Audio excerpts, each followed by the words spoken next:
नमस्कार दोस्तों, welcome to success with Lokesh Bhati. मैं हूं आपका दोस्त और गाइड लोकेश भाटी, आईटीओ दिल्ली। दोस्तों, एडजेक्टिव्स का चैप्टर हमारा कंप्लीट हो चुका है। आप में से कई सारे प्रतियोगियों के पास एडजेक्टिव्स की डिग्री ऑफ कंपैरिजन की पीडीएफ भी पहुंच चुकी होगी, मैं उम्मीद करता हूं। जिन लोगों के पास नहीं पहुंची है उनसे मेरी रिक्वेस्ट है कि चैनल का जो व्हाट्सएप और टेलीग्राम नंबर है 8829471100, इस नंबर पर व्हाट्सएप या टेलीग्राम करें और आपको पीडीएफ शेयर कर दी जाएगी। दोस्तों, आज हमें वर्ब का अपना नेक्स्ट चैप्टर स्टार्ट करना है, बेहद इम्पॉर्टेंट। ध्यान दीजिएगा, अब तक जितनी भी लेक्चर्स हुए हैं, जो पार्ट्स ऑफ स्पीच हमने कवर किए हैं, उनके लिए कहा गया था one of the important, one of the most important, लेकिन verb is the most important chapter. ठीक है, ये मैं क्यों कह रहा हूँ दोस्तों?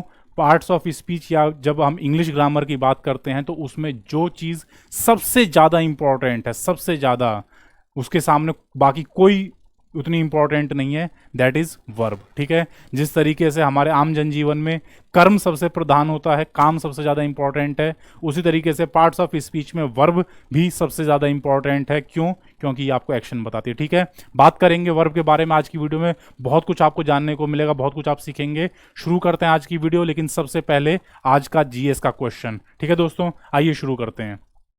दोस्तों, तस्वीर को ध्यान से देखिएगा, पिक्चर आपके सामने है, पहचानिए। बहुत ज़्यादा अभी इसके बारे में चर्चा हुई थी तकरीबन 2 या 3 दिन पहले। ये हैं मैडम जो Al Jazeera channel, news channel है, उसकी जर्नलिस्ट थी। इनका नाम है शिरीन अबू अखलेक। ठीक है, अल जज़ीरा न्यूज़ चैनल की ये जर्नलिस्ट थी। ठीक है, ये अभी रिसेंटली फ़िलिस्तीन में एक क्रॉस फायरिंग में इनकी मौत हो गई। थोड़ा कंट्रोवर्शियल था, बट हमें जो चीज़ अपने एग्जाम के लिए इंपॉर्टेंट है वो चीज़ पे फोकस करना है। और आपके लिए क्वेश्चन ये है कि जिस न्यूज़ चैनल की ये जर्नलिस्ट थी, जिस न्यूज़ चैनल की ये रिपोर्टर थी मोहतरमा, वो चैनल अल जज़ीरा किस देश का चैनल है? ठीक है, आपको बताना है कि ये अल जज़ीरा न्यूज़ चैनल किस देश का न्यूज़ चैनल है। ठीक है, आपके सामने ऑप्शंस हैं 4: सऊदी अरब, कतर, कुवैत या फिर यूनाइटेड अरब एमिरेट्स। ठीक है, यूएई। तो 4 ऑप्शन: सऊदी अरब, कतर, कुवैत या फिर यूएई। इन चारों में से कौन सा सही जवाब है? आप वीडियो को पॉज करके फटाफट कमेंट सेक्शन में जाइए और ज़्यादा से ज़्यादा मात्रा में कमेंट करके अपना जवाब दीजिए। जिन लोगों का सही जवाब होगा उन्हें मैं लाइक और हार्ट शेप दोनों दूंगा। ठीक है, चलिए आगे बात करते हैं, अपने लेसन पर आते हैं। आज का बात करनी है दोस्तों आज हमें वर्ब्स की। ठीक है, जैसा कि मैंने अभी स्टार्टिंग में बताया कि सबसे ज़्यादा इंपॉर्टेंट अगर इंग्लिश ग्रामर में कोई चीज़ है तो वो है वर्ब। ठीक है, जैसे कि आम जनजीवन में सबसे ज़्यादा इंपॉर्टेंट हमारा काम, हमारे एक्शन होते हैं, उसी प्रकार इंग्लिश ग्रामर में सबसे ज़्यादा इंपॉर्टेंट वर्ब है। क्योंकि किसी सेंटेंस में दोस्तों और कोई चीज़ हो ना हो, वर्ब जरूर होगी। ठीक है, और कोई चीज़ हो या ना हो, वर्ब वहाँ पर ज़रूर मौजूद होगी दोस्तों। वर्ब के बिना कोई सेंटेंस कंप्लीट नहीं हो सकता। तो इसीलिए मैं कह रहा हूँ कि the most important topic of English grammar, या कह लीजिए टोटल इंग्लिश लैंग्वेज, पूरी इंग्लिश लैंग्वेज का ही सबसे इंपॉर्टेंट टॉपिक अगर कोई है तो वो है वर्ब। ठीक है, सीखने के लिए सबसे पहले हमें जाननी है इसकी डेफिनेशन। दोस्तों, बहुत सिंपल डेफिनेशन है, मैंने बता दिया आपको। काम, ठीक है, एक्शन। ऐसा कोई शब्द, ऐसा कोई वर्ड जो आपको सेंटेंस में होने वाले काम, सेंटेंस में होने वाले कार्य, सेंटेंस में होने वाले एक्शन के बारे में बताए, उसे आप वर्ब कहते हैं। ठीक है, फिर भी अगर आप लिखना चाहें तो मैं बता देता हूं: any word which describes the action और work happening in the sentence. Sentence में जिस काम या जिस एक्शन के बारे में बताया जा रहा है, that word is called as verb. उस वर्ड को आप वर्ब कहते हैं। ठीक है, any word which describes the action और event happening in the sentence is called the verb. ठीक है, आइए एग्जाम्पल लेते हैं। जैसे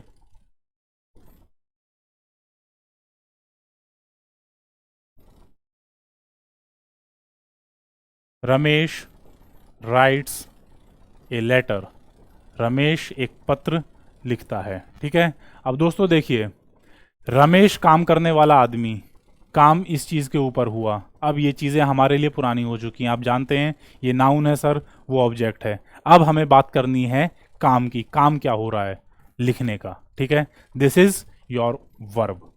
ये आपकी वर्ब है जिसने ये बताया कि क्या काम हुआ है। ठीक है। काम किसने किया है, ये बात हम नाउन अपने चैप्टर में पढ़ चुके हैं, सब्जेक्ट होता है, ठीक है। काम किस चीज पर हुआ है वो भी एक ऑब्जेक्ट है, और अकस्मात यहाँ पर ऑब्जेक्ट जो है ये भी आपकी नाउन है, ठीक है। यहाँ पर इस चैप्टर में हम बात करेंगे दोस्तों इस चीज की जिसने हमें ये बताया कि काम लिखने का हुआ है, पत्र को लिखा गया है, ठीक है। इसी तरीके से अगर आप बात करें, Radha is a girl, Radha एक लड़की है, ठीक है। अब दोस्तों यहां क्या हो रहा है, यहां कौन सा काम हो रहा है सर, राधा एक लड़की है, हाँ ठीक है तो है, काम तो कुछ नहीं कर रही है सर वो, नहीं, इसका एग्जिस्टेंस इज, राधा एक लड़की है। इस शब्द ने देखो दोस्तों कोई मूर्त कार्य नहीं किया है, मूर्त यानी कि जिसको आप टच करके बता पाएं, जिसको आप देख करके बता पाएं। यहां पर तो ठीक है कि जी पत्र लिखा जा रहा था, पहले नहीं था पत्र लिखा हुआ, अब लेकिन उसने लिखा, उसके बाद में पत्र लिख गया है, ठीक है, यानी एक रिजल्ट निकल आया।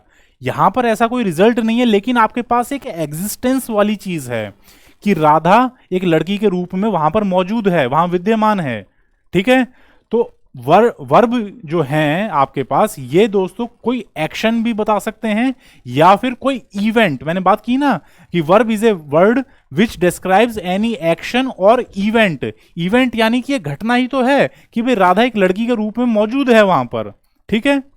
या अगर हम ये कहें कि Dinesh was a boy, Dinesh किसी जमाने में एक लड़का था वहां पर, उस क्लास में था, ठीक है, वाज, तो इसने भूतकाल की बात बताई। तो वर्ब जो है ये आपको किसी एक्शन के बारे में भी बता सकती है, किसी इवेंट के बारे में बता सकती है। अगर इवेंट के बारे में बता रही है तो वहां पर दोस्तों वो आपके टेंस को डिटरमाइन करेगी, टेंस, ठीक है। टेंस की चैप्टर हम सबसे स्टार्टिंग में पढ़ चुके हैं कि इज, एम, आर ये आपके प्रेजेंट टेंस को बताते हैं, वाज लग गया तो ये आपका फ्यूचर पास्ट टेंस बताता है, विल लग गया तो ये फ्यूचर टेंस बताएगा, तो ये भी तो वर्ब ही है ना दोस्तों। तो इसी तरीके से अगर कोई शब्द आपके एक्शन को डिस्क्राइब कर रहा है तो भी वर्ब है, अगर कोई वर्ड आपके इवेंट को या टेंस को डिस्क्राइब कर रहा है तो वो भी आपकी वर्ब है, ठीक है। Is it clear? आइए आगे बात करते हैं दोस्तों। अब डेफिनेशन आपको क्लियर हो गई होगी, जिंदगी में कभी नहीं भूलेंगे, इस चीज को ध्यान रखिएगा कि any word which describes the action और event happening in the sentence is called as verb, उसे आप वर्ब कहते हैं, क्रिया, ठीक है। हिंदी में वर्ब को क्या कहा जाता है दोस्तों? क्रिया, ठीक है, जो काम किया गया है। Is it clear? आइए आगे बढ़ते हैं, बात करते हैं अब फंक्शंस ऑफ वर्ब की, वर्ब आपके लिए क्या क्या काम कर सकता है, ठीक है। तो जैसा मैंने आपको बताया कि वर्ब आपके लिए एक्शन को डिस्क्राइब करता है, क्या काम हो रहा है या क्या स्थिति वहां पर विद्यमान है, ठीक है, उन चीजों को वर्ब जो भी वो आपके पास सेंटेंस में मौजूद है वो आपको डिस्क्राइब करके बताती है। Is it clear? आइए आगे बात करते हैं, जब फंक्शंस की बात करेंगे दोस्तों तो यहां पर थोड़ा सा पर्टिकुलर होकर के हम चलेंगे कि वर्ब आपके लिए क्या क्या काम कर सकती है। पहला काम ये करती है, what A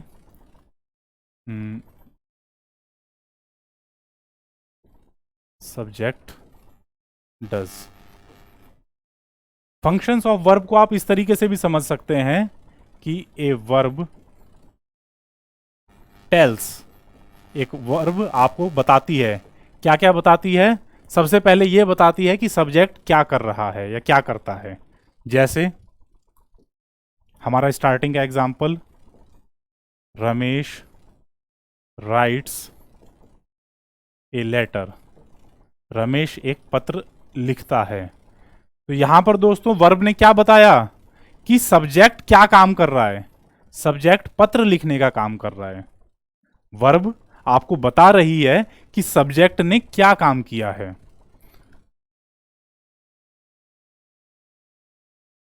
Rahul goes to school, या एक काम करते हैं अब की बार एक पास्ट टेंस की वर्ब ले लेते हैं, Rahul went to school, Rahul school गया। तो यहां पर इस वर्ब ने क्या बताया कि सब्जेक्ट ने क्या काम किया है सर, स्कूल जाने का काम किया है, ठीक है। तो आपके लिए पहला काम क्या करती है वर्ब, ये बताती है कि सब्जेक्ट क्या काम करता है, सब्जेक्ट ने क्या काम किया, ठीक है, सब्जेक्ट का काम क्या रहा है इस सेंटेंस में, ये चीज आपको वर्ब बताती है। Is it clear? आइए आगे बढ़ते हैं। अगला फंक्शन समझते हैं।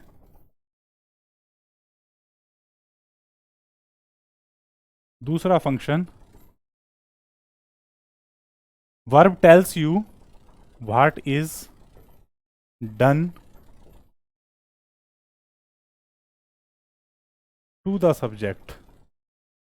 पहले में वर्ब ने बताया कि सब्जेक्ट ने क्या काम किया, दूसरी तरफ वर्ब आपको यह भी बता सकता है कि सब्जेक्ट के साथ क्या काम हुआ है। ठीक है, जैसे सब्जेक्ट, या फिर आप इसको सब्जेक्ट के साथ साथ to the to a person और thing,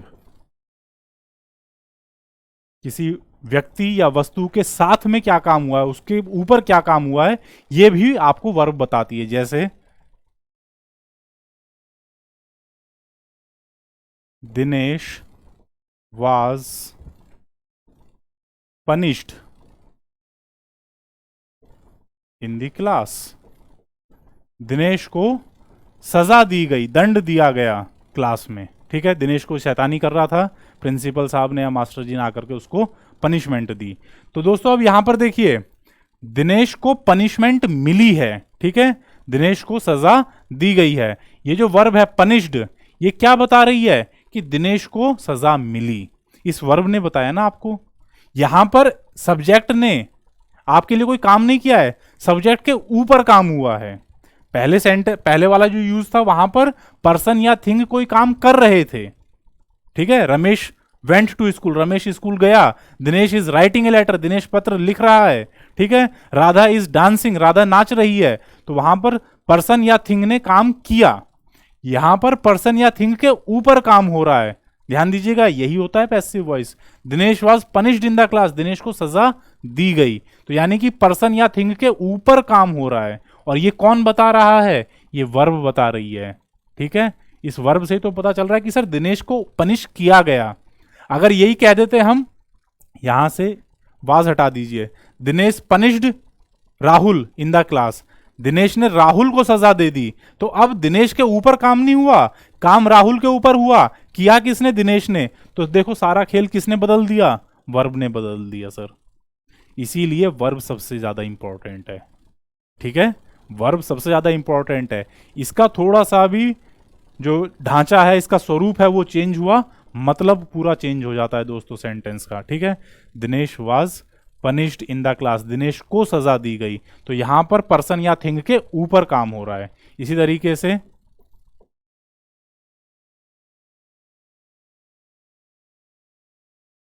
A letter has been written, एक पत्र लिखा जा चुका है। ठीक है, किसी ने भी लिखा, लगा दीजिए, by Radha, by Gita, by Sita, by Himesh, by Dinesh. ठीक है, कुछ भी लगा दीजिए। इंपॉर्टेंट क्या है? लेटर के ऊपर काम हुआ है। अब ये जो वर्ब है दोस्तों पूरी, हैज बीन रिटन, इसने क्या बताया कि लेटर के ऊपर काम हो चुका है। ठीक है, अगर आप केवल रिटर्न को देखें तो इससे आपको ये समझ में आ जाएगा कि जी लिखने का काम पूरा हो चुका है। हैज बीन मैंने आपको बताया था प्रेजेंट परफेक्ट टेंस है, तो यानी कि सर अभी अभी रिसेंट पास्ट में ये काम कंप्लीट हुआ है। Is it clear? वर्ब आपको क्या बता रहा है कि इस थिंग के ऊपर, यहां पर तो पर्सन्स चल रहे थे, अब यहां पर मैंने एक एग्जांपल ये थिंग का दिया है, कोई वस्तु, इस वस्तु के ऊपर काम हुआ है।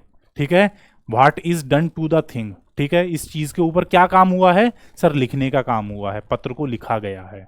ठीक है, आ रही बात समझ में? इस तरीके से दोस्तों आप बार बार ये चीज नजर कर रहे होंगे, ऑब्जर्व कर रहे होंगे कि किसी भी वस्तु या किसी व्यक्ति के ऊपर क्या काम हो रहा है, ये भी बताने का काम किसका होता है? वर्ब का होता है। ठीक है, इज इट क्लियर? आ रही है बात समझ में? चलिए आगे बढ़ते हैं जल्दी से।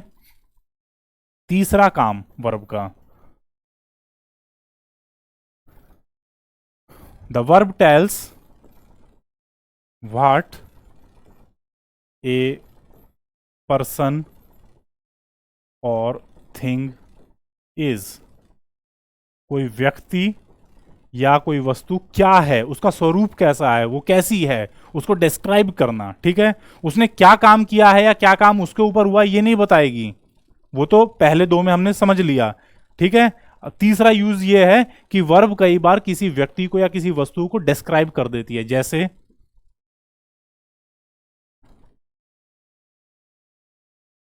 Rajni is a fine dancer. Rajni एक बेहतरीन नर्तक है, डांस करती है। ठीक है, तो अब दोस्तों देखिए यहां पर वर्ब क्या है, इज। ये क्या बता रही है, रजनी को डिस्क्राइब कर रही है कि रजनी कैसी डांसर है, फाइन डांसर है। ठीक है, ये जो फाइन डांसर है दोस्तों, ये तो एडजेक्टिव बन गया है, ये रजनी को क्वालिफाई कर रहा है। लेकिन ये जो वर्ब है, ये वर्ब ही तो बता रही है कि रजनी फाइन डांसर है। ठीक है, आज भी है, अब भी है, जिस समय बात कही जा रही है उस समय भी रजनी एक फाइन डांसर है। इसी तरीके से अगर हम ये कह दें द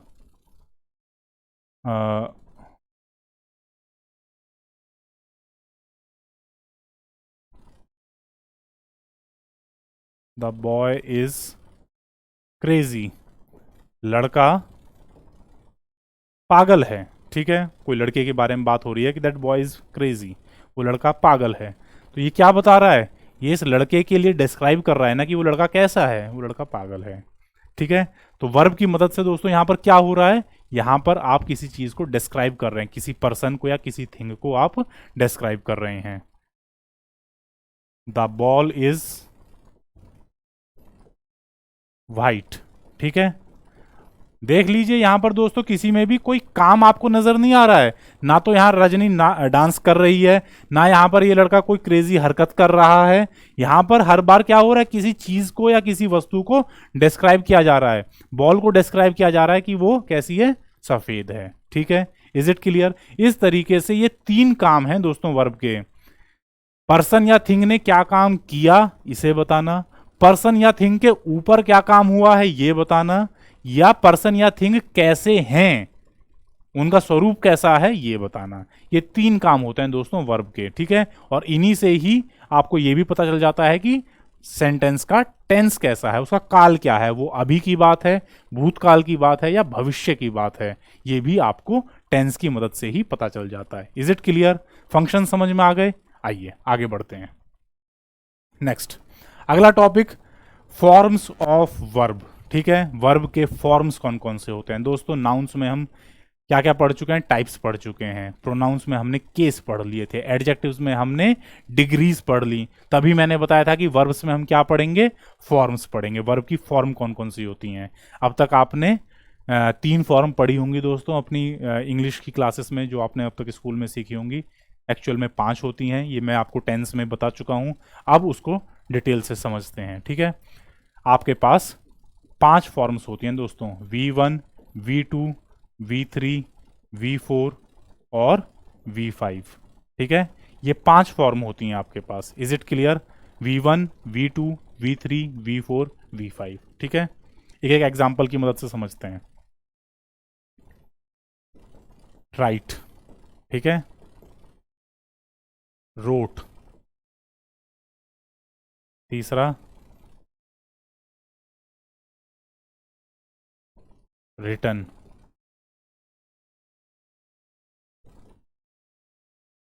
राइटिंग, और V5 राइट्स। ठीक है, इज इट क्लियर। अब दोस्तों देखिए पहचानिए, यहां तक की जो कहानी थी V1, V2, V3, ये आप सबने अधिकतर लोगों ने पढ़ रखी होगी। सर राइट, रोट, रिटन, ये तो हमें पता था। सर आप नया क्या बता रहे हैं। नया मैं आपको ये बता रहा हूँ कि V4 होता है आपका राइटिंग, V5 होगा राइट्स। अब इनका प्रॉपर नाम क्या है हर एक फॉर्म का। ठीक है, V1 को कहा जाता है दोस्तों बेस फॉर्म, या फिर कह लीजिए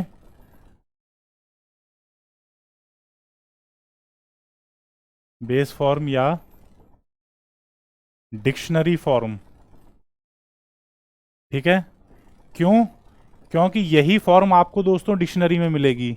इन पांचों में से और कोई आपको सर्च करने पर नहीं मिलेगी, आपको डिक्शनरी में WRITE राइट मिलेगा। ठीक है, आप अगर रोट ढूंढना चाहें रोट नहीं मिलेगा, रिटन नहीं मिलेगा, राइटिंग भी नहीं मिलेगा, ना राइट्स मिलेगा, आपको राइट मिलेगा। ठीक है, आप अगर ढूंढेंगे गो मिल जाएगा, वेंट नहीं मिलेगा दोस्तों आपको डिक्शनरी में, ना गॉन मिलेगा, ना गोइंग मिलेगा, ना गोज मिलेगा, गो मिलेगा। ठीक है, ये इसलिए V1 जो होती है इसको कहा जाता है डिक्शनरी फॉर्म, बेस फॉर्म, ठीक है, ये मूल है, ठीक है, इसी से ही बाकी फॉर्म्स बनती हैं, ठीक है।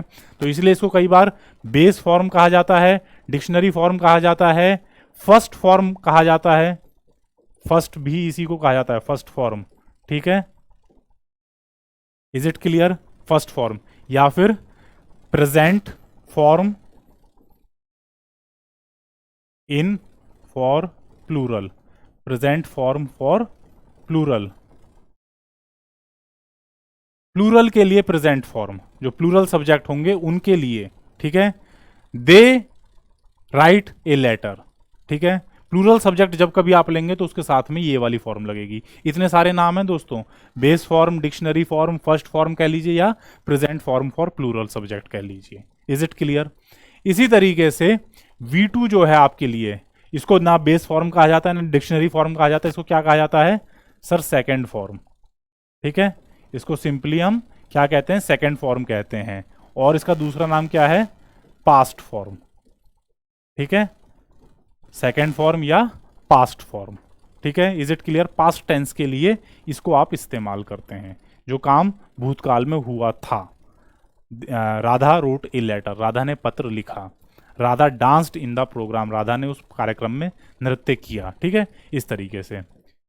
तीसरी फॉर्म होती है आपके पास में दोस्तों V3, इसलिए इसको कहा जाता है थर्ड फॉर्म, और बेहद important past participle form, past participle form, ठीक है।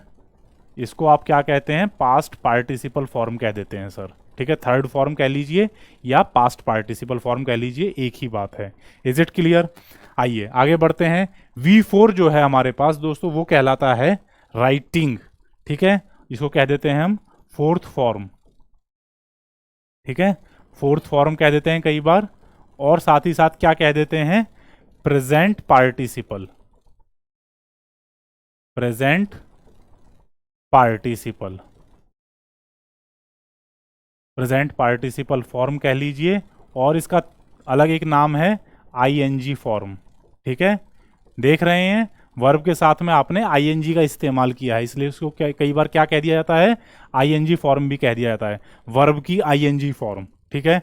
बेस फॉर्म प्लस ING लगा करके V4 बनती है। इसको प्रेजेंट पार्टिसिपल फॉर्म भी कहा जाता है या फोर्थ फॉर्म कहा जाता है। Is it clear? समझ में आया? और लास्ट होती है आपके पास फिफ्थ फॉर्म V5, ठीक है, फिफ्थ फॉर्म, इसको V5 कहा जाता है। और इसके लिए एक नाम और है, that is present form for singular subject, present form for singular subject.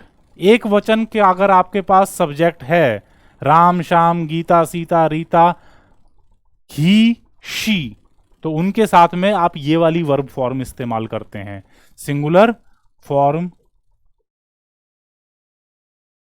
Sorry singular form कह रहा हूं, गलत, सॉरी, सिंगुलर सब्जेक्ट। अगर आपके सब्जेक्ट ने प्रेजेंट में कोई काम किया है और सब्जेक्ट आपका सिंगुलर है, तो आप V5 का इस्तेमाल करते हैं। Is it clear? आपका सब्जेक्ट सिंगुलर है और काम प्रेजेंट टेंस में हुआ है, तो आप V5 का इस्तेमाल करेंगे। अगर आपका काम प्रेजेंट में हुआ है लेकिन आपका सब्जेक्ट प्लूरल है, तो कहां पर आ जाएंगे? Present form for plural, V1 का इस्तेमाल करेंगे आप, ठीक है। ये 5 फॉर्म आपको दोस्तों समझ में आ गई? Is it simple? V1 क्या है? बेस फॉर्म या डिक्शनरी फॉर्म, ठीक है। इसको आप फर्स्ट फॉर्म भी कह देते हैं, इसको आप present form for plural subject भी कह देते हैं, ठीक है। Is it clear? सबसे सिंपल है। दूसरा होता है V2, इसे आप सेकेंड फॉर्म कहते हैं या पास्ट फॉर्म कहते हैं। Third is V3, third form कहा जाता है या पास्ट पार्टिसिपल फॉर्म कहा जाता है, राइट, रोट, रिटन, ठीक है, परफेक्ट में इस्तेमाल होता है ये। इसके बाद में आपके पास आती है ING फॉर्म, जिसे V4 या फोर्थ फॉर्म या ING फॉर्म या फिर प्रेजेंट पार्टिसिपल फॉर्म भी कहा जाता है, ठीक है। और पांचवी होती है V5, जिसे फिफ्थ फॉर्म कहते हैं या फिर present form for singular subject भी इसको कहा जाता है। Is it clear? समझ में आ गया? आइए आगे बढ़ते हैं, एक एक एग्जाम्पल और ले लेते हैं इनके लिए। जैसे अभी हमने राइट वर्ब जो है इसकी 5 फॉर्म चलाई, तो इसी तरीके से एक एक 2 एग्जाम्पल और ले लेते हैं, चीज़ें थोड़ी सी क्लियर हो जाएंगी। आइए बात करते हैं, एक और वर्ब लेते हैं, जैसे go, went, gone, going, ING form, और प्लूरल के सिंगुलर के लिए गोज। ठीक है। इसी तरीके से प्ले, प्लेड, प्लेड, प्लेइंग और प्लेज। ठीक है दोस्तों, वर्ब फॉर्म्स का भी एक पीडीएफ आपको मिलेगा, जिस तरीके से एडजेक्टिव का कई लोगों तक पहुंच चुका है।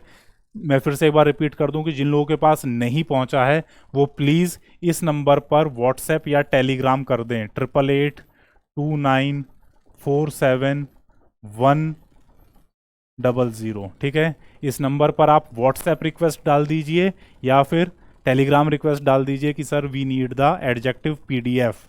ठीक है, वो पीडीएफ आपको शेयर कर दी जाएगी। इसी तरीके से वर्ब की भी आपको एक वर्ब फॉर्म्स की बहुत बड़ी पीडीएफ है। ठीक है, उसमें तकरीबन 350-400 वर्ब्स हैं, उन सब की फॉर्म्स आपके लिए लिखी हुई हैं, उनका मीनिंग भी लिखा हुआ है, वो भी आपको शेयर की जाएगी। ठीक है, बेसिकली मेरा मकसद यहाँ पर यह है कि आपको ये समझाना कि 5 फॉर्म्स आपकी किस तरीके से फॉर्म होती हैं। ठीक है, एक एग्जाम्पल और ले लें या काफ़ी है? चलिए एक और ले लेते हैं, बाई। थोड़ा सा क्रिटिकल रहता है, बाई यानी खरीदना। Buy, bought, bought, BOUGHT, buying, BUYING, buying और बाइज। Is it clear? इस तरीके से आपकी 5 फॉर्म्स दोस्तों चलती हैं। समझ में आ गया? ज़्यादा चिंता मत कीजिएगा कि सर और कम से कम 15-20 लिखवा दीजिए, आपको दोस्तों पीडीएफ शेयर करूंगा, उसमें 350 के आसपास जो एग्ज़ाम ओरिएंटेड हैं, ठीक है, छांट करके तैयार की गई हैं कि जो एग्ज़ाम में एग्ज़ाम के मुताबिक इम्पॉर्टेंट है, उनका कलेक्शन आपको शेयर किया जाएगा। ठीक है, यहाँ से थोड़ा सा हम आगे बढ़ते हैं क्योंकि अभी टॉपिक्स हमारे पास हैं। चलिए शुरू करते हैं दोस्तों। अब हमें बात करनी है वर्ब्स के क्लासिफिकेशन की। वर्ब्स कौन कौन सी टाइप की होती है? हमने दोस्तों डेफिनेशन समझ ली, वर्ब का काम समझ लिया, वर्ब क्या फंक्शन करते हैं, ठीक है, वर्ब की फॉर्म समझ ली। अब वर्ब का क्रक्स, ठीक है, निचोड़, निचोड़ ये है कि वर्ब कितनी टाइप की होती हैं, कौन कौन सी टाइप की होती हैं। और यहाँ पर दोस्तों हमारे पास एक सिस्टम है, वो सिस्टम ये कहता है कि वर्ब को आप किस तरीके से बांटना चाहते हैं उस पर निर्भर करेगा कि वर्ब कितनी टाइप की हैं। ठीक है, अगर किसी क्लास में कुछ बच्चे बैठे हुए हैं और हम आपसे ये पूछें कि भाई ये बताओ कि इनको लड़के लड़कियों में बांट दो, तो भैया लड़के इस तरफ हो गए जी, लड़कियां इस तरफ हो गई। ठीक है, अगर ये कहा जाए कि जी इन बच्चों को लड़का लड़की में मत बांटिए, इनमें से ये बांटिए कि इनमें से हिंदू कितने हैं, मुस्लिम कितने हैं, सिख कितने हैं, क्रिश्चियन कितने हैं, तो फिर एक अलग हिसाब से सर कैटेगराइजेशन होगा। अगर ये कहा जाए कि नहीं नहीं नहीं, सबको वापस एक जगह मिक्स कर दो, ये बताओ कि जी इनमें से गोरे कितने हैं और सांवले कितने हैं, तो फिर सर एक अलग हिसाब से कैटेगराइजेशन होगा। चौथा एक कोई आया, उसने कहा कि नहीं नहीं नहीं, ये तीनों क्लासिफिकेशन मत करो, आप एक काम करो, इन बच्चों को इस हिसाब से बांटो कि जी इनमें से शहरों से कितने आते हैं और गांवों से कितने आते हैं, तो सर फिर एक अलग हिसाब से कैटेगराइजेशन होगा। ठीक है, ऐसे ही आप ये कह सकते हो कि सर इनमें से गरीबी रेखा से ऊपर वाले कितने हैं, गरीबी रेखा से नीचे वाले कितने हैं। ये कह सकते हो कि जी फर्स्ट क्लास से इस स्कूल में कितने बच्चे हैं और ऐसे बच्चे कितने हैं जो बाहर से एडमिशन लेकर के आए हैं। तो अनगिनत तरीके हैं किसी भी चीज़ को बांटने के। वर्ब्स में अनगिनत तरीके नहीं है, 4 तरीके हैं। 4 तरीके से आप वर्ब्स को बांट सकते हैं। ठीक है, पहला जो तरीका है दोस्तों वो आपके सामने ये है कि आप वर्ब को ट्रांजिटिव और इनट्रांजिटिव इन 2 हिस्सों में बांटते हैं। ठीक है, ट्रांजिटिव और इंट्रांजिटिव। ध्यान दीजिएगा, ज़्यादा कठिन नहीं है दोस्तों, इस शब्द पे ध्यान दीजिए। ट्रांजिट, ये शब्द आपने कई जगह सुना होगा। ट्रांजिट का मतलब होता है एक जगह से दूसरी जगह जाना या पास ऑन करना। ठीक है, पहुंचाना। इस वर्ड का मतलब होता है पास ऑन करना या ट्रैवल करना। ठीक है, किसी चीज़ का एक जगह से दूसरी जगह जाना, दैट इज कॉल्ड ट्रांजिट। और इसी से ही ये दोनों वर्ड बने हैं, ट्रांजिटिव और इंट्रांजिटिव। ठीक है, आइए समझते हैं। आपके पास कुछ वर्ब्स ऐसी होती हैं दोस्तों जो किसी एक्शन को बता रही हैं। ठीक है, मैंने बताया कि भाई वर्ब का तो काम ही ये है एक्शन को बताना। तो ऐसी कुछ वर्ब होंगी जो एक्शन को बता रही हैं और वो एक्शन क्या हो रहा है, ऑब्जेक्ट के ऊपर असर डाल रहा है, ऑब्जेक्ट के ऊपर पहुंच रहा है, उस काम का असर ऑब्जेक्ट के ऊपर पड़ रहा है। जैसे दिनेश डग ए पिट, दिनेश ने एक गड्ढा खोदा। ठीक है, Dinesh wrote a letter, Dinesh ने पत्र लिखा। ठीक है, अब अगर मैं ये कह दूं कि राधा इज वीपिंग, राधा रो रही है, तो आप देखोगे कि यहां पर तो कुछ काम तो हो रहा है कि वो रो रही है, लेकिन इस चीज का असर क्या हो रहा है? सर रो रही है, असर किसके ऊपर हो रहा है? नहीं पता सर। हाँ, अगर मैं ये कहूं कि दिनेश ने गड्ढा खोदा, भाई ये जो खोदने का काम है इसका असर किसके ऊपर पड़ रहा है? गड्ढे के ऊपर पड़ रहा है सर, भाई गड्ढा खुदा है। पत्र लिखने का काम, Dinesh is writing a letter, Dinesh पत्र लिख रहा है, तो जो काम है लिखने का इसका असर किसके ऊपर पड़ रहा है? सर पत्र के ऊपर पड़ रहा है। भाई पत्र तो तभी एग्जिस्टेंस में आएगा, लेटर तो तभी बनेगा जब लिखा जाएगा, बिना लिखे तो कागज का टुकड़ा है। Is it clear? तो ऐसी कुछ वर्ब्स होती हैं दोस्तों जो ऑब्जेक्ट के ऊपर असर डालती हैं, जो असर डाल दें उन्हें कहते हैं हम ट्रांजिटिव। ठीक है, और जो ऑब्जेक्ट के ऊपर असर ना डालें उन्हें कहते हैं intransitive. They are called intransitive verbs. The verbs which pass on their action on the object, object के ऊपर पास ऑन कर दें एक्शन को, उसे कहते हैं transitive verbs. Those are called transitive verbs. And the verbs which do not pass over their action to the object, जो अपने एक्शन को ऑब्जेक्ट के ऊपर पास ऑन नहीं करती हैं उन्हें आप क्या कहते हैं? उन्हें आप इंट्रांजिटिव वर्ब्स कहते हो। ठीक है, इज इट क्लियर? बड़ा सिंपल है। आइए समझते हैं, कुछ एग्जांपल्स लेते हैं इनके। जैसे the boy killed the snake, लड़के ने सांप को मार डाला। ठीक है, अब दोस्तों देखिए यहां पर वर्ब क्या है? किल। किल की आपको सेकेंड फॉर्म यानी V2 फॉर्म यहां पर लगी है, किल्ड। ठीक है, अगर आप अपने मन में पूछें कि काम क्या हुआ है, सर मारने का काम हुआ है, किसको मारा गया है, ये छोटा सा एक सवाल पूछिए, आप पहचान जाओगे कि वर्ब ट्रांजिटिव है या इंट्रांजिटिव है। किसको मारा, क्या मारा, क्यों मारा, इस तरीके का अगर सवाल पूछेंगे तो अगर आपको जवाब मिलता है तो that means that is transitive verb, और अगर जवाब नहीं मिलता है तो इंट्रांजिटिव है। यहां पर काम हुआ मारने का, किसको मारा? सांप को मारा सर, जवाब मिल गया, ट्रांजिटिव वर्ब है।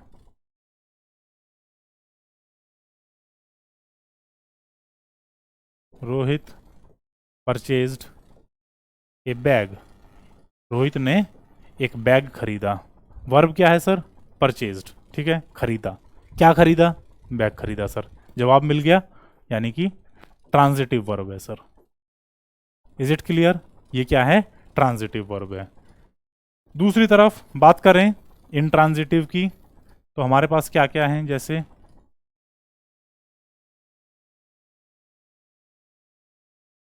रोहित इज वीपिंग,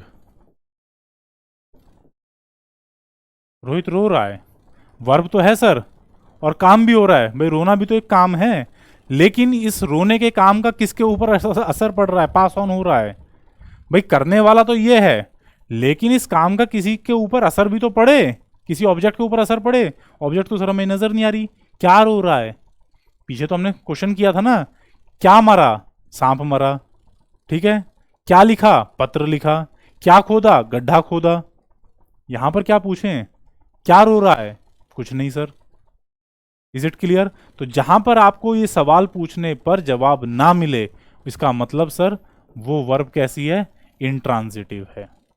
ठीक है, इज इट क्लियर? आ रही है बात समझ में? ऐसी वर्ब जिसका एक्शन पास ऑन हो करके अपनी ऑब्जेक्ट के ऊपर नहीं जाता है उसे आप क्या कहते हैं? इंट्रांजिटिव वर्ब कहते हैं। ठीक है, is it clear?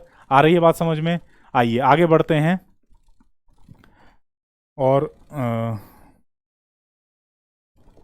The man died, एक एग्जाम्पल और, वो आदमी मर गया, द मैन डाइड। यहां पर भी दोस्तों देखिए ये भी तो एक काम है, भाई उस आदमी की मृत्यु हो गई, लेकिन इसको अगर आप सवाल पूछें क्या मरा, नहीं सर, इस वर्ब का किसी चीज के ऊपर एक्शन नहीं जा रहा है, नहीं है, तो इसीलिए सर ये इंट्रांजिटिव वर्ब है। ठीक है, ट्रांजिटिव और इंट्रांजिटिव में दोस्तों सिर्फ और सिर्फ इतना फर्क है कि किसी ऑब्जेक्ट के ऊपर एक्शन का असर पास ऑन हो जाए। अगर हो जाएगा तो सर ट्रांजिटिव है, नहीं होता है तो इंट्रांजिटिव। आइए आगे बात करते हैं। अगला क्लासिफिकेशन होता है दोस्तों फाइनाइट और नॉन फाइनाइट वर्ब्स का। बहुत ज्यादा इंपॉर्टेंट है। फाइनाइट और नॉन फाइनाइट अलग से एक चैप्टर होता है दोस्तों ये वर्ब के लिए। मतलब वर्ब की क्लासिफिकेशन के बाद में अलग से एक चैप्टर पढ़ना होता है बच्चों को, फाइनाइट और नॉन फाइनाइट का। उसमें भी नॉन फाइनाइट जो है ये अपने आप में एक बेहद इंपॉर्टेंट टॉपिक है। बात करते हैं फाइनाइट और नॉन फाइनाइट की। ये शब्द आपको जाने पहचाने लग रहे होंगे। फाइनाइट यानी कि जो डेफिनेट हैं, ठीक है। नॉन फाइनाइट यानी कि जो इनडेफिनेट हैं। क्या मतलब होता है? फाइनाइट वर्ब्स आपको आपकी दोस्तों वो होती हैं वर्ब्स जो सब्जेक्ट के नंबर और पर्सन के मुताबिक कंट्रोल होती हैं, लिमिट होती हैं, असर उनका दायरा फिक्स हो जाता है। सब्जेक्ट कैसा है उसके अनुसार वर्ब जो है रूप चेंज करेगी। अगर आपकी वर्ब का रूप सब्जेक्ट के नंबर और पर्सन, ठीक है, वो एक वचन है या बहुवचन है, वो फर्स्ट पर्सन है, सेकंड पर्सन है या थर्ड पर्सन है, सब्जेक्ट ने अगर आई या वी लिया तो वर्ब चेंज हो जाएगी। सब्जेक्ट अगर सेकंड पर्सन है यू तो चेंज हो जाएगी। थर्ड पर्सन है ही शी दे तो चेंज हो जाएगी। या फिर एक वचन है तो एस या ई एस का लगेगा, बहुवचन है तो नॉर्मल V1 लग जाएगी। इस तरीके से अगर वर्ब अपना रूप चेंज कर रही है as per the number and person of the subject तो आपकी वो फाइनाइट वर्ब है। ठीक है, इज इट क्लियर? दूसरी तरफ नॉन फाइनाइट वर्ब जो आपके सब्जेक्ट के नंबर या पर्सन से नियंत्रित नहीं होती हैं, वो वैसी की वैसी रहेंगी, चाहे आप एक वचन लगाओ, बहुवचन लगाओ, फर्स्ट पर्सन लगाओ, सेकंड पर्सन लगाओ, थर्ड पर्सन लगाओ, XYZ कुछ भी कर दो सर, वो वैसी की वैसी ही रहेगी। Then it is non finite verb. आइए एग्जाम्पल की मदद से समझते हैं। जैसे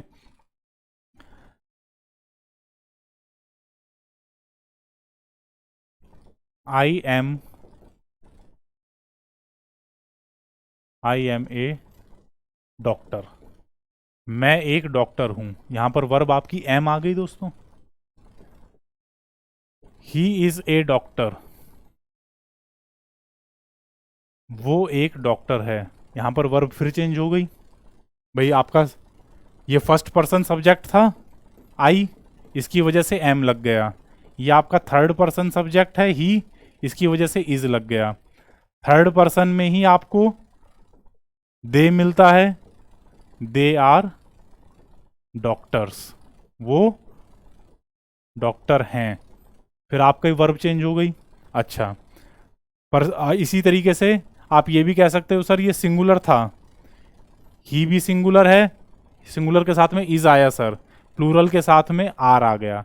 तो यानी कि वर्ब जो है अपना बार बार रूप चेंज कर रही है as per number and person of the subject. इसीलिए ये क्या है सर? ये फाइनाइट वर्ब है। ठीक है, और एक एग्जांपल से समझते हैं। बहुत इंपॉर्टेंट है दोस्तों, यहां पर कंफ्यूज मत हो जाना। ही राइट्स ए लेटर, वो एक पत्र लिखता है। दे राइट ए लेटर, वे पत्र लिखते हैं। एक वचन के लिए सर आपने राइट्स लिया, प्लूरल के लिए आपने राइट ले लिया, चेंज हो गया ना। तो यानी कि नंबर से, सब्जेक्ट के नंबर की वजह से वर्ब चेंज हो रही है, फाइनाइट वर्ब है sir.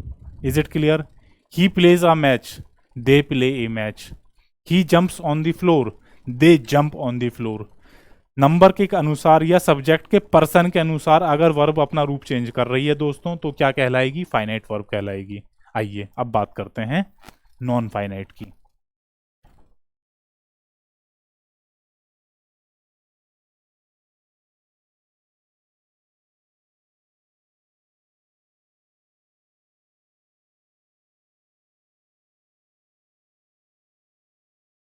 Lavish loves to drive, Lavish गाड़ी चलाना पसंद करता है।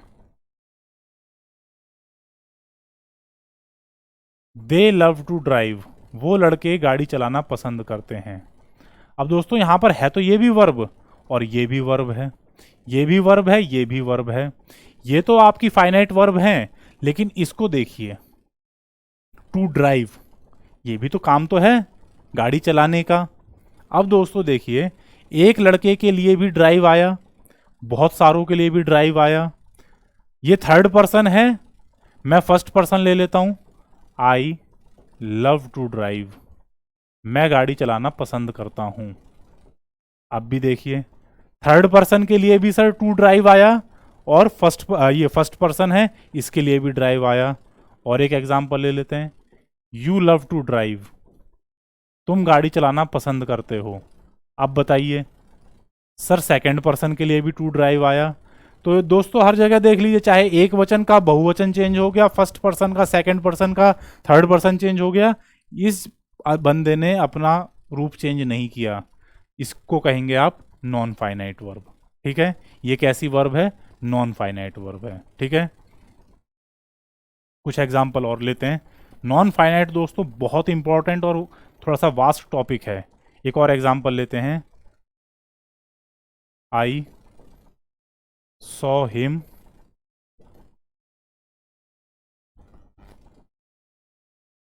गार्डनिंग, मैंने उसे बागवानी करते हुए देखा।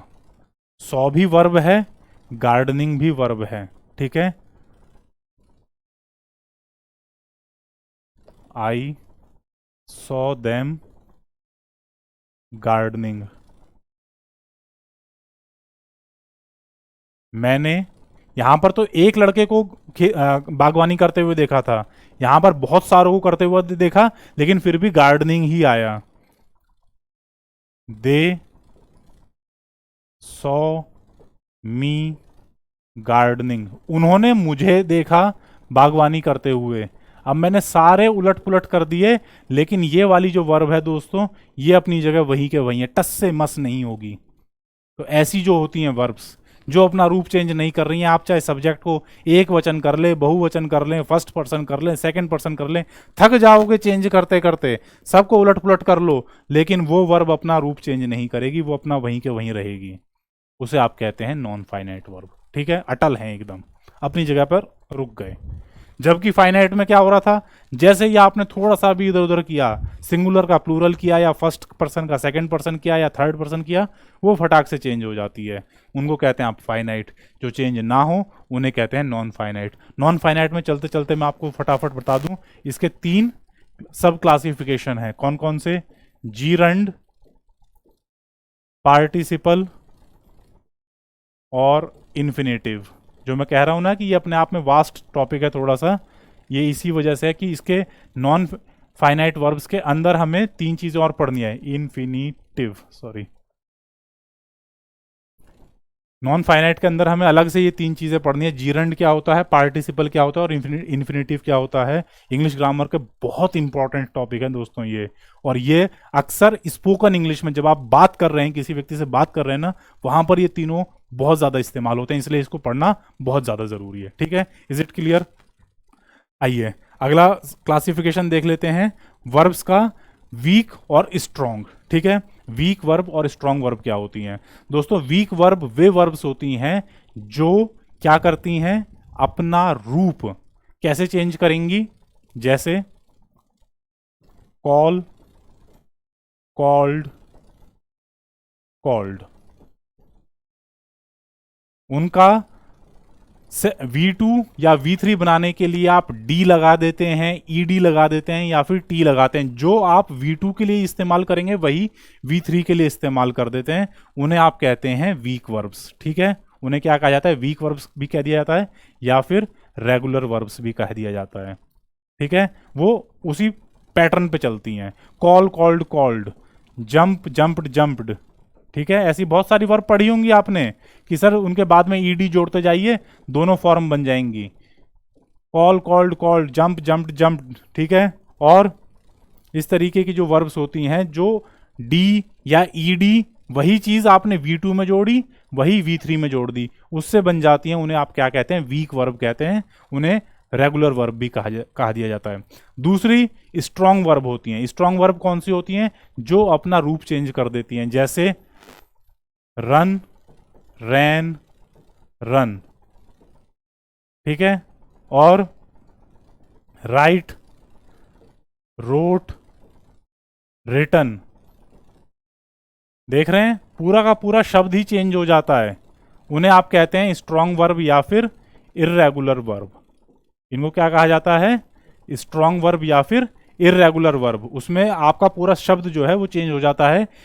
इंग्लिश ग्रामर में इसकी एक प्रॉपर डेफिनेशन दी गई है कि आपका जो स्टेम वॉवल है, स्टेम वॉवल, इसमें जो बीच में वॉवल आ रहा है वो चेंज हो जाता है। यहाँ पे यू था, यहाँ पर ए हो गया, फिर से यू हो गया।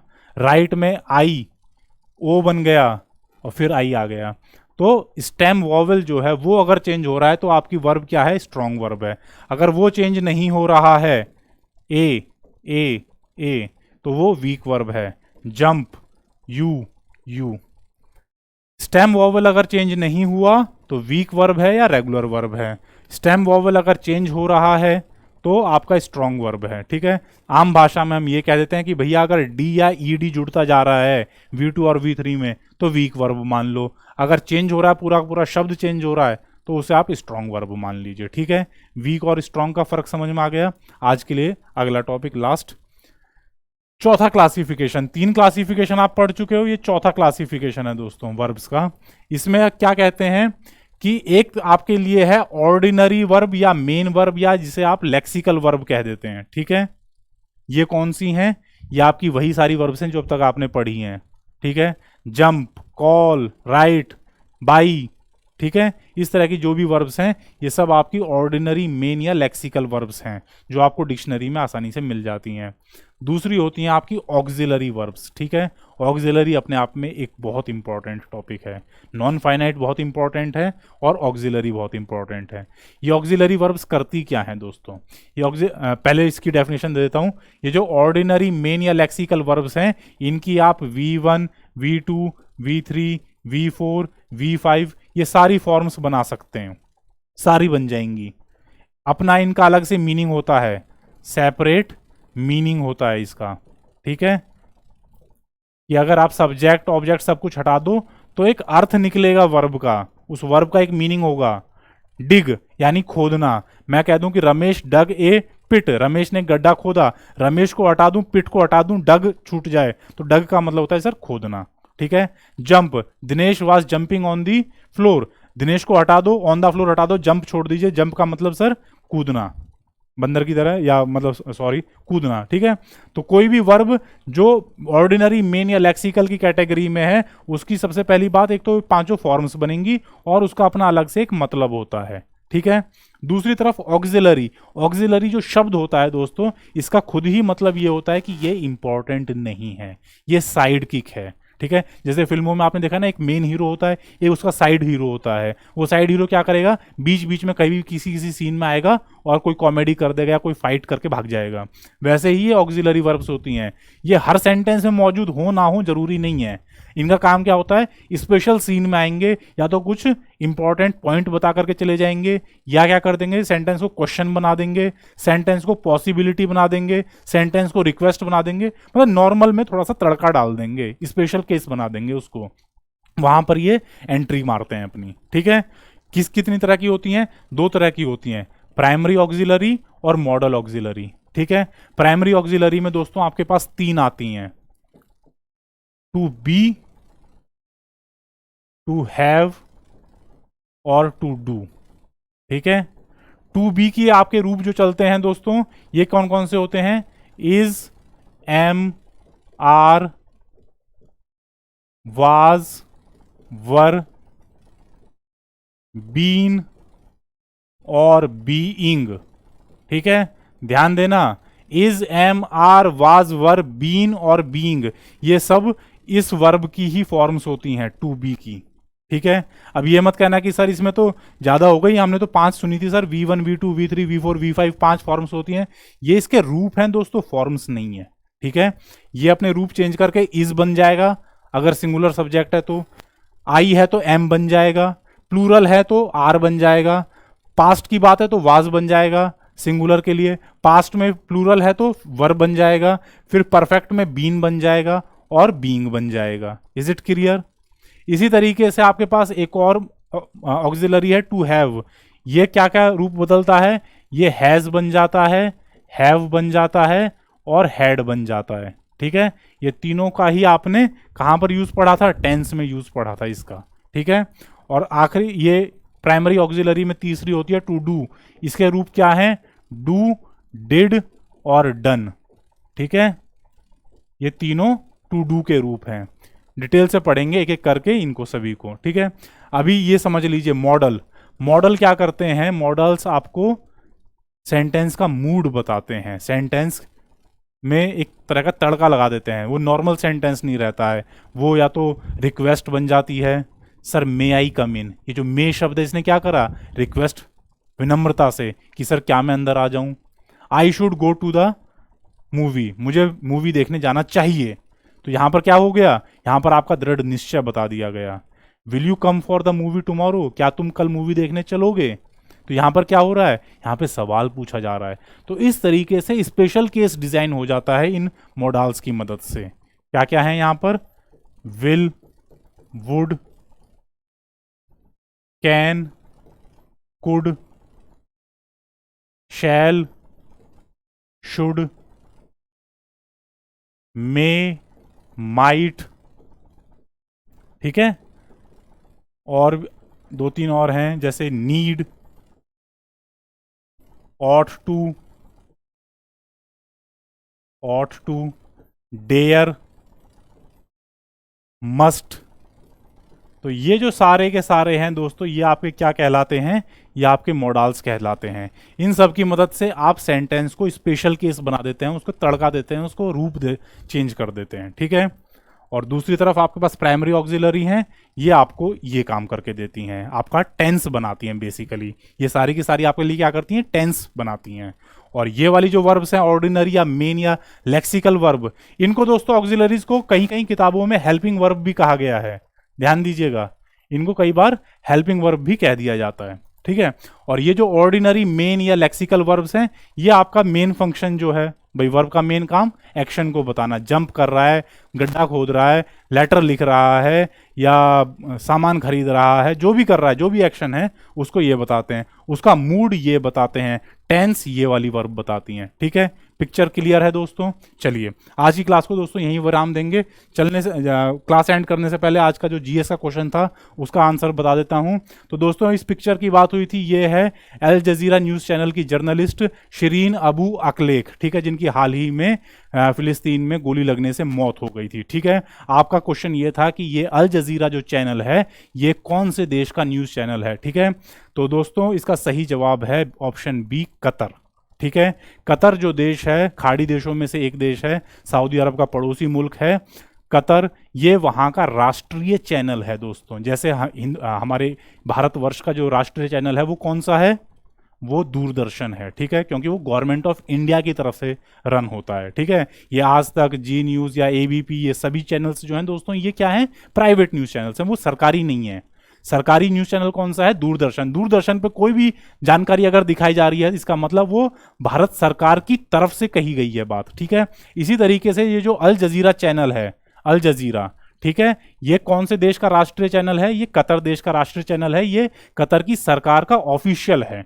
ठीक है, और साथ में ये जान लीजिए कि ये इंग्लिश लैंग्वेज में रन होने वाला मिडल ईस्ट के देशों से पहला न्यूज़ चैनल है। ठीक है, इसके लिए कई बार ये भी क्वेश्चन पुटअप हुआ है कि जो खाड़ी के देश हैं, मिडल ईस्ट कंट्रीज कहे जाते हैं, इनकी तरफ से चलने वाला पहला न्यूज़ चैनल ऐसा कौन सा है जो इंग्लिश में भी न्यूज़ देता है, तो वो अल जजीरा न्यूज़ चैनल ही है। ठीक है दोस्तों, तो ये जो जर्नलिस्ट थी शिरीन अबू अकलेक, ये अल जजीरा न्यूज़ चैनल की जर्नलिस्ट थी, और ये कौन से देश का न्यूज़ चैनल है, ये कतर देश का न्यूज़ चैनल है। ठीक है दोस्तों, चलिए आज की वीडियो को दोस्तों यहीं पर विराम देंगे, और चलते चलते आप सबसे एक बार फिर से रिक्वेस्ट कि ज़्यादा से ज़्यादा मात्रा में दोस्तों वीडियोस को लाइक करिए, शेयर करिए, सब्सक्राइब करिए, ताकि ज़्यादा से ज़्यादा ज़रूरतमंद बच्चों को free of cost English language की, इंग्लिश ग्रामर की तैयारी करवाई जा सके। ठीक है दोस्तों, अपना ध्यान रखिए, अपना सेहत का और अपने परिवारजनों का भी ध्यान रखिए। थैंक यू, जय हिंद, नमस्कार।